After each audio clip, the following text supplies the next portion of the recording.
to allow him an opportunity to speak.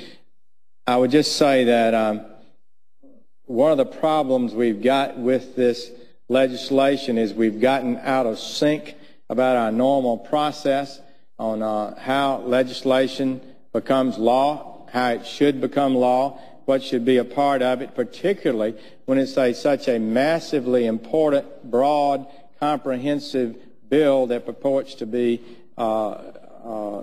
moving through this Senate. We've not gone through the normal process of moving an immigration bill through committee to the floor with hearings. We had some hearings last year and produced a quite different bill than the one that's on the floor today. This one was cooked up by a hard-working, good group of senators who thought they could speak for everybody. Self-appointed, I suppose. Let me show you this little chart. When this bill was announced, it was said this is democracy in action. This is what you learn in 9th grade civics. This is good business. But how about our old buddy, Mr. Bill, who wants to become law? You've heard him sing, and old Bill's got a bunch of holes in him. He's got a lot of loopholes in him, and I'm going to talk about that in a few minutes. But I just want to say Senator Specter was former chairman of the Judiciary Committee, ranking Republican on the Judiciary Committee, part of this effort that really worked hard to try to create a bill that they thought would be effective, said just the other day that in retrospect it would have been better had it gone to committee. Well, old Bill, you ask him how a bill becomes law, he says, well, it's an idea somewhere, and then it gets written up, and then it goes to the floor, and then it goes to committee.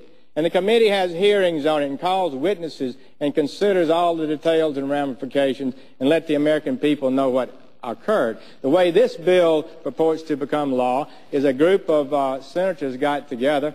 I affectionately call them masters of the universe. They got together and they wrote up a historic piece of legislation that it placed in real, normal bill language would probably push 1,000 pages, probably the longest piece of legislation ever brought here. And it was not sent to committee. It was filed at the desk, and the majority leader, Senator Harry Reid, called it up without any committee hearing. They had the old bill on the floor. They filed cloture this Monday on the old bill, and then Monday night, for the first time of record, they plopped down this historic, incredibly complex and long piece of legislation, and it's got a lot of problems with it, in my opinion.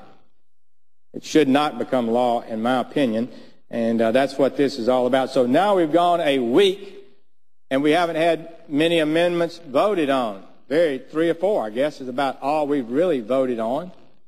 Senator Cornyn, who's been engaged in this so deeply and worked so hard on it, former Attorney General, Supreme Court Justice of Texas, he offered some amendments this morning. They were objected to.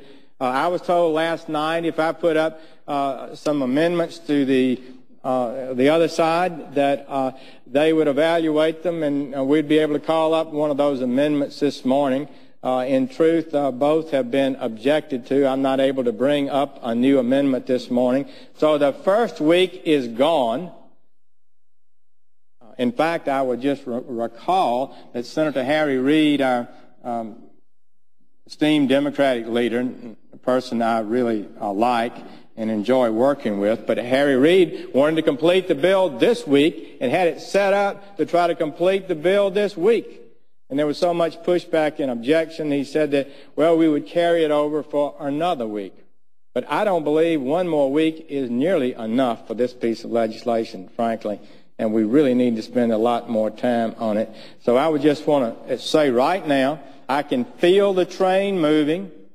There's a method in the way the majority is handling amendments, and that is you can only bring up one amendment at a time, and that has to be approved by the other side before you can call it up. And if you can't call it up, it ceases to be an amendment that can be voted on post-cloture, even if it's germane. And so the result is that we could proceed with this process in a way that really does not allow it to be improved in a significant way. So, Mr. President, I'm worried about my friend, Mr. Bill. I don't believe his teachers back there in the civics class would be pleased with how he's been bumped around. They'd be pleased that he had not gone through the normal process. And then I'd like to point out some of the loopholes in poor old Mr. Bill as we go along today. And those loopholes will indicate that this bill shouldn't be passed in its present form. Mr. President, I would yield the floor.